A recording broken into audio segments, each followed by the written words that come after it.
Welcome to Shoptajeet's World.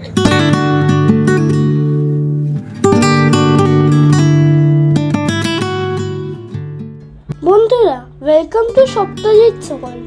অনেকদিন হয়ে গেল কোনো ভিডিও না আসার জন্য সরি, কিন্তু কথা দিচ্ছি অনেকদিন বাদের এই ভিডিওটা তোমাদের বেশ ভালো লাগবে।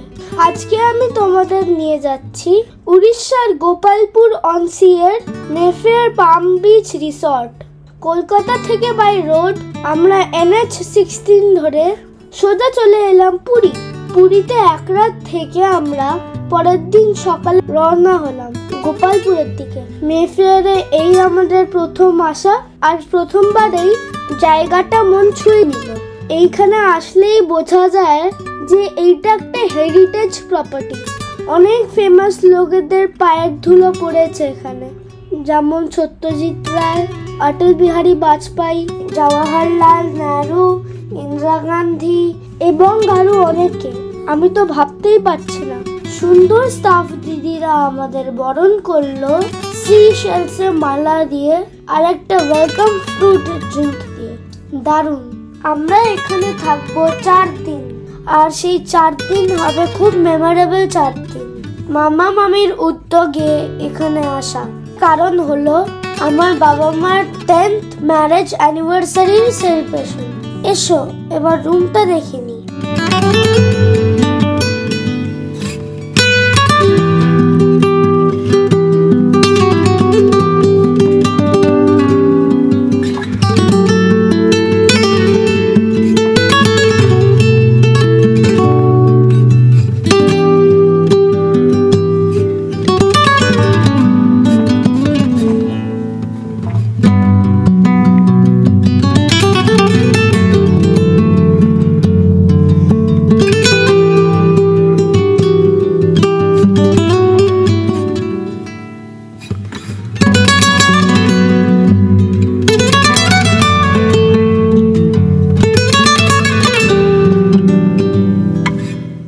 Balcony থেকে ভিউটা stunning and can make anyone's day.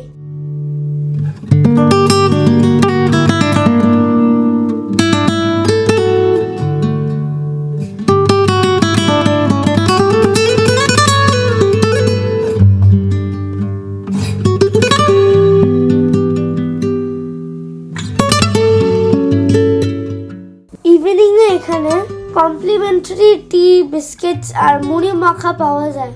Relax করার জন্য বিচ ভিউ ফ্রন্টে বসার জায়গা আছে এবং সেখানেই সার্ভ করছে টি আর কফি। বড়রা রিল্যাক্স করছে আর বাচ্চারা খেলছে। খুবই মনোরম পরিবেশ।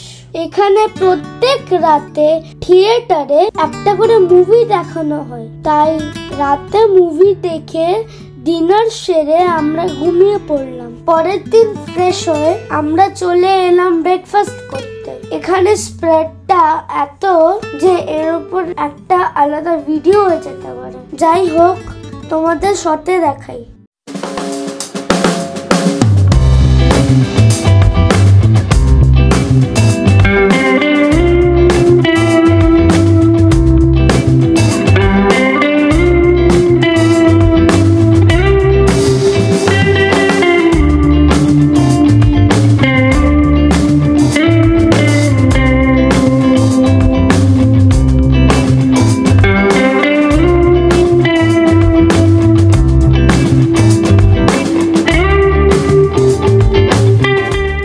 ব্রেকফাস্ট সেরে আমরা আবার একটু লেজার টাইম স্পেন্ড করলাম আমাদের রুমে, আর তারপরেই মনটা কেমন সুইমিং পুল বলে ডেকে এলো। বাস যেমন ডাক তেমন কাজ। সপরিবারে সুইমিং পুলে আমরা দিলাম হানা। ডিসেম্বরের কনকনে ঠান্ডা জল, কিন্তু আমাদের কে আটকায়? ফুল মস্তিতে সুইমিং পুল এনজয় করে না।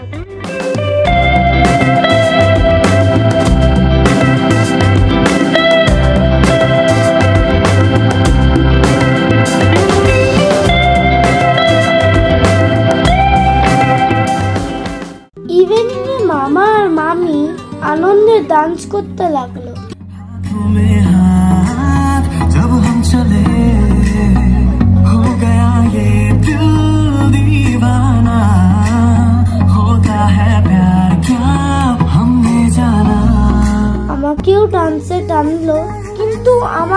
লাভ সঙ্গে ডান্স আসে না,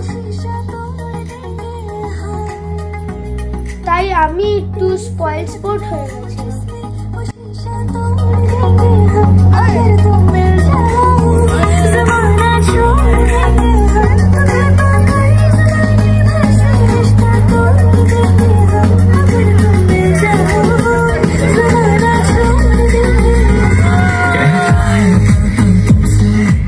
যাই হোক, নৃত্য পরিবেশনের পর আমরা কিছুটা সময় বিচে বসে কাটালাম।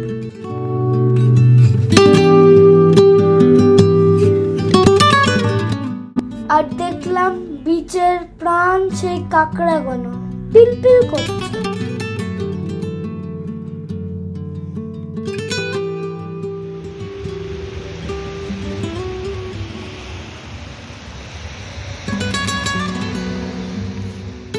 এখানে কিছুক্ষণ বসে আমরা উঠে পড়লাম। বাবা মা একটু মি টাইম স্পেন্ড করছে দেখতে পেলাম, এবং সেটাকে ছোট্ট করে ক্যামেরা বন্দি করে ফেললাম।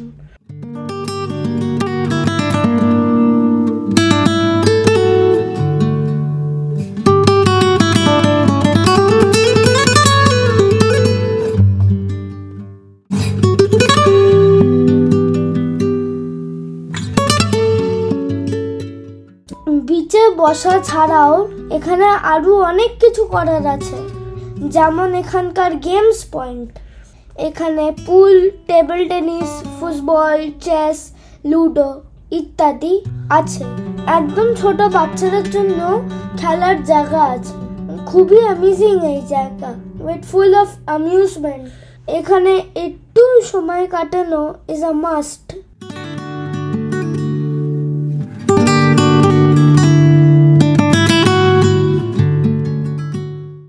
পরের দিন আমরা ব্রেকফাস্ট সেরে বেরিয়ে পড়লাম। উদ্দেশ্য অলিভ রিডলি টার্টলের নেস্ট দেখব। আমরা জানতে পারি টার্টলদের এগস দেওয়ার সিজন এখনই শুরু হচ্ছে। সেখানে পৌঁছে দেখলাম যে টার্টলরা এখনো আসেনি, কিন্তু তারা আসবে। টার্টল নিয়ে রিসার্চ করছে মিস্টার রাহুল। উনি বললেন অলিভ রিডলি টার্টল ক্যাম্পে এখন আর টার্টল আসে না, তাই আমাদের সাজেস্ট করলো কাছেই একটা মোহনা আছে এবং ওখানে গিয়ে দেখতে। জায়গার নাম আরিবাদা। আমরা এখন সেই জায়গায় এসে পৌঁছেছি যেখানে এখন তো কোনো টার্টল নেই, কিন্তু খুব শিগগিরই আর কিছুদিনের মধ্যেই 7 লাখ টার্টল নেস্ট বানাবে। এই বছর এই কাউন্ট রেকর্ড করেছে। ভাবলেই পেটে বাটারফ্লাই ওড়ে। বিচে কিছুটা সময় থাকলাম, তারপর টার্টল নিয়ে নানা কথা ভাবতে ভাবতে আমরা ফিরে এলাম মে ফেয়ারে। রাতের ডিনার সেরে আজ আমরা ঘুমিয়ে পড়লাম। পরের দিন আমাদের প্ল্যান ছিল চিলিকা যাব, তাই ফ্রেশ হয়ে এসেই ব্রেকফাস্ট করেই আমরা বেরিয়ে পড়লাম চিলিকার পথে।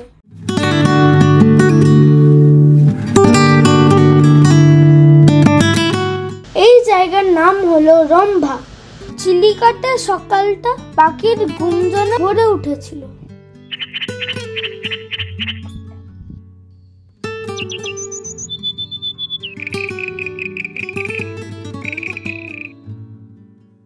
আমরা একটা বোট রাইড বুক করে ফেললাম। বোটে উঠেই আমার মনে হতে লাগলো যেন আমি জ্যাক স্প্যারো আর এইটা আমার শিপ। তাই আমি একদম ক্যাপ্টেন মোডে বসে পড়েছি, একদম ফ্রন্টে।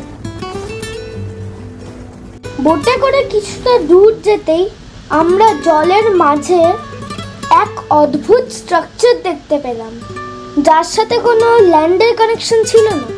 আমাদের বোট আঙ্কেল জানালেন যে এটার নাম হলো ব্রেকফাস্ট আইল্যান্ড।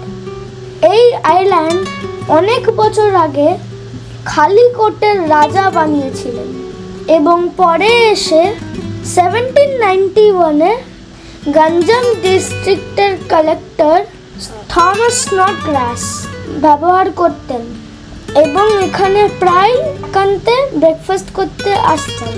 তারপর থেকেই এই স্ট্রাকচারের নাম পড়ে যায় ব্রেকফাস্ট আইল্যান্ড।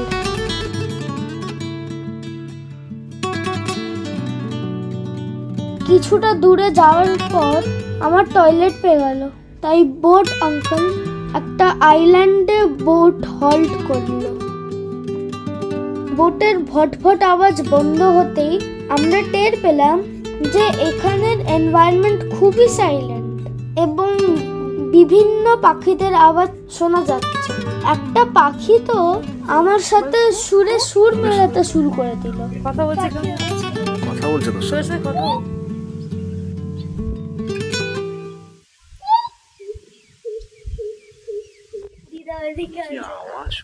আমার দিদার নাম পাখি ছিল, হয়তো সেই আমার সাথে কথা বলছিল। এইসব ভাবতে ভাবতে আমরা বোট নিয়ে ফিরে আসছিলাম। পাখিদের সাথে কথা বলে আমি খুব খুশি। সত্যি এই বোট রাইডটা না করলে নেচারের সাথে এই কথাটা আমি মিস করে যেতাম। বোট রাইডের পরই আমরা ফিরে এলাম মেফেয়ারে। ইভিনিং এ মেফেয়ারের পাশেই একটা লাইট হাউসে উঠলাম। এখান থেকে পুরো গোপালপুর দেখা যায়। গোপালপুর ও সমুদ্র দুটোরই দারুণ ভিউ পাওয়া যায় এখান থেকে। লাইট হাউসে ওঠাটা একটু ক্লস্ট্রোফোবিক এক্সপিরিয়েন্স, আর এই লাইট হাউসটা তো অনেক উঁচু, ওপর থেকে নিচে তাকালে বুকটা ছ্যাট করে উঠে।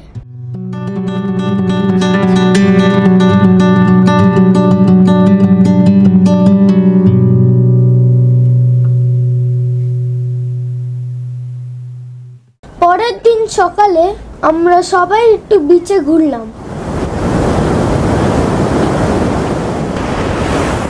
আর আমি আর বাবা বিচ ভলিবল খেললাম।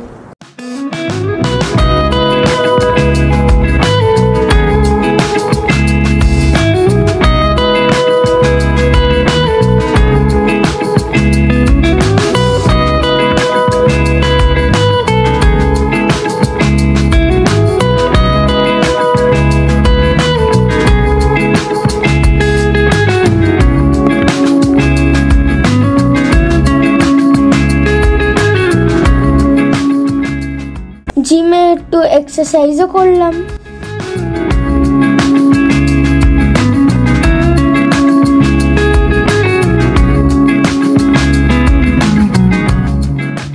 আর খেললাম চেস, ছোটখাটো চেস না, জাম্বো চেস, চেস কোর্টে।